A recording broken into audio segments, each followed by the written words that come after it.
Bonjour ou bonsoir à tout le monde en fonction de l'heure à laquelle vous recevez ce cours.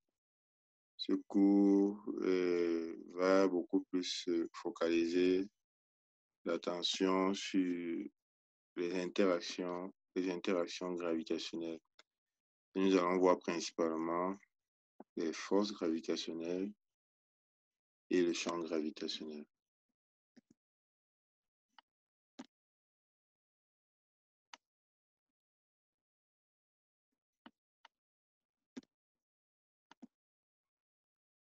Excusez-moi, je me suis un peu...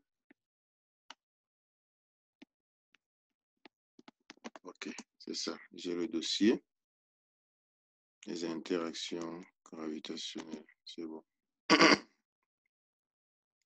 Donc, nous avions déjà fait le cours sur le module 1, c'est-à-dire nous avons vu les équations aux dimensions et nous avons aussi vu les mesures et ainsi de suite. Maintenant, nous allons continuer avec le module 2. Et dans ce module 2, nous voyons l'intitulé Mouvement et interaction, évolution temporelle des systèmes mécaniques. Donc, en termes de famille de situations, nous allons voir les mouvements des objets de l'environnement, les interactions, c'est-à-dire les actions réciproques entre les particules, les objets, du fait de leur masse. En termes de catégorie d'action, nous aurons l'analyse des interactions entre objets dus à leur masse.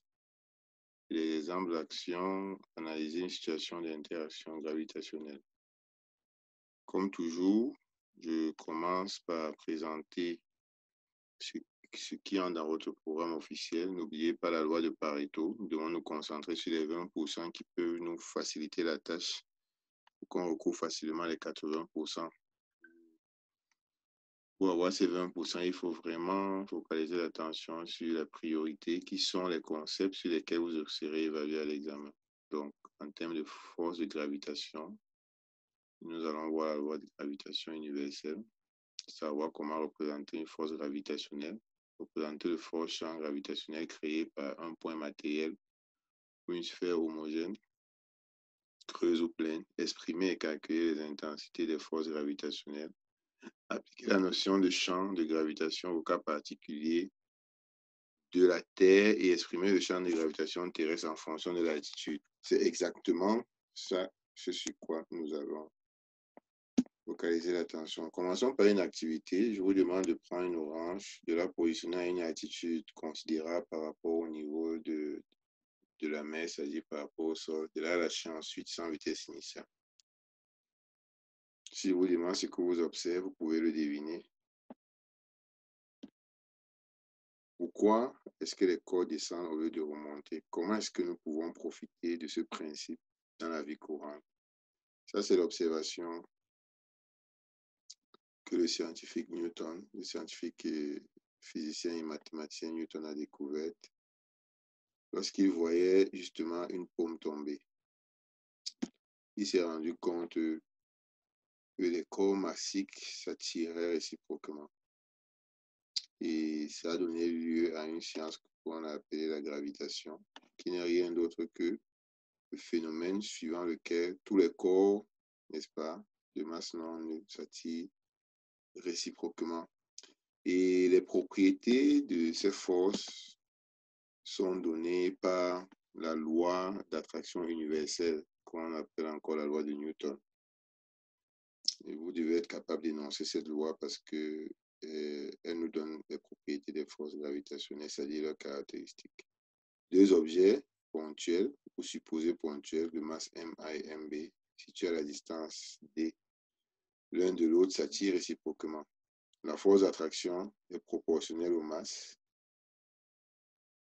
inversement proportionnelle au carré de la distance qui sépare les masses, ou du moins proportionnelle à l'inverse du carré de la distance qui sépare les deux corps. Donc, le corps A va exercer sur le corps B une force F de A sur B. Réciproquement, le corps B exerce sur le corps A une force F de B sur A. Ça, c'est le principe de l'action et de la réaction. Si vous voyez comment cette situation a été matérialisée, et la gravitation peut se résumer en un seul mot, ou bien du moins en 3 mots, une histoire d'amour. Pourquoi une histoire d'amour? Parce que il n'y a que l'attraction. Disons une histoire de vrai amour, n'est-ce pas?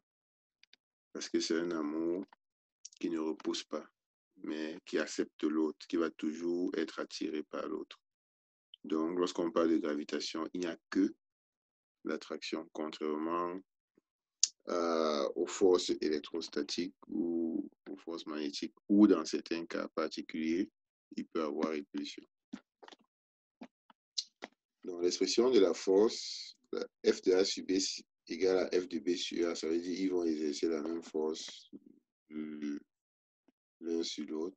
On parle des corps, qui serait égal à une constante de gravitation universelle pour le produit des masses, divisé par la distance entre les masses au carré. Nous connaissons la dimension de toutes les grandeurs. Ici, on a le Newton. Ici, les masses sont en kilogrammes. Ici, epsilon, c'est la constante gravitationnelle. La valeur d'un système international, on peut le voir 6 sur 7, 10-11. En faisant l'équation aux dimensions, on peut vérifier que cette expression est bel et bien homogène ou bien dimensionnellement correcte. Donc, pour exprimer la force gravitationnelle vectoriellement, il faut définir un vecteur unitaire qui serait égal au vecteur AB divisé par la norme du vecteur AB. Ensuite, nous allons regarder le sens de la force. Par exemple, ici, F de A sur B est contraire au vecteur unitaire. C'est pourquoi on va mettre ce signe moins. Donc, pour l'expression vectorielle, vous mettez d'abord le module. Ensuite, vous regardez l'orientation par rapport au vecteur unitaire et vous allez mettre soit un moins, soit un plus en fonction de cette orientation. Donc, l'attraction universelle reste aussi valable si les corps ne sont pas ponctuels, mais dans ce cas, on va travailler avec leur centre d'inertie où la totalité de leur masse est concentrée. C'est quoi le champ gravitationnel? Il faut déjà noter que le champ, c'est une région de l'espace, n'est-ce pas? C'est toute région de l'espace où un corps sera attiré par une force gravitationnelle. L'expression du champ gravitationnel, c'est quoi? C'est la force que subit la masse M divisée par cette masse. En module, nous pouvons avoir G égale à F sur M. Nous avons aussi les unités du système international des grandeurs, mais on peut aussi décider de remplacer la force par sa valeur dans cette expression. On peut matérialiser la situation, n'est-ce pas, par cette petite masse M, n'est-ce pas, qui va attirer une autre masse grande M placée dans son environnement. Donc,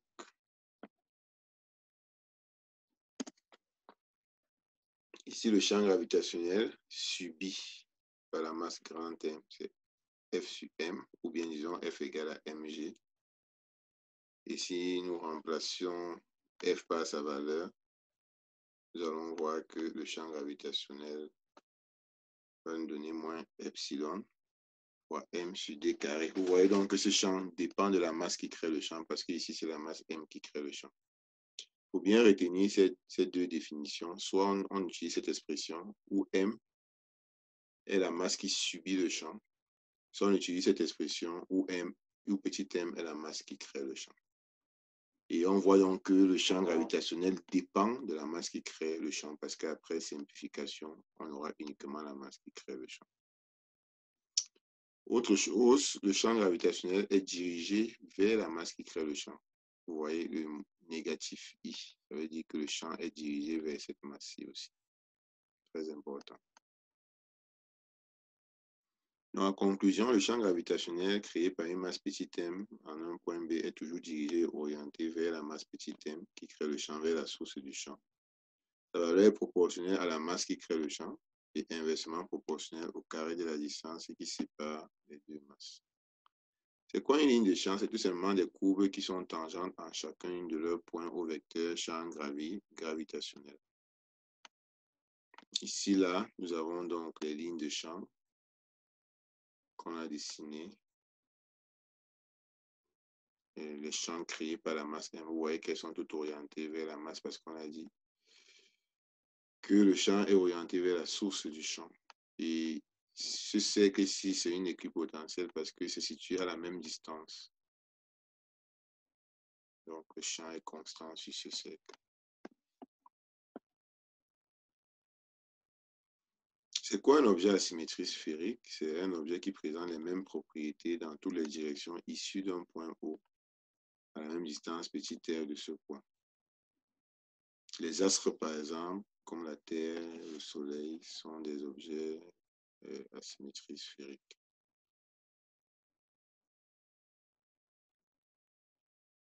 Nous prenons dans le cas particulier, vous vous souvenez dans le programme, il est question de prendre le cas particulier du champ créé par la Terre. Il sera égal à la constante gravitationnelle multipliée par la masse de la Terre divisée par la distance.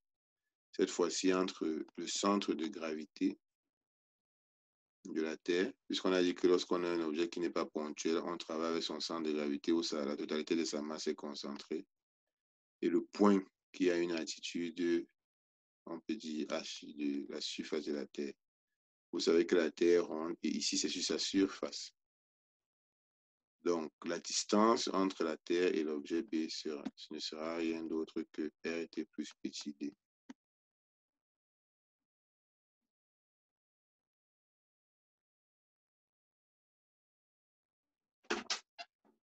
Ce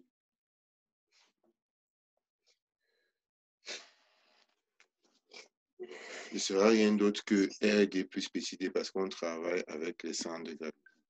Nous allons nous voir pour la suite de ce cours. Merci pour votre aimable attention.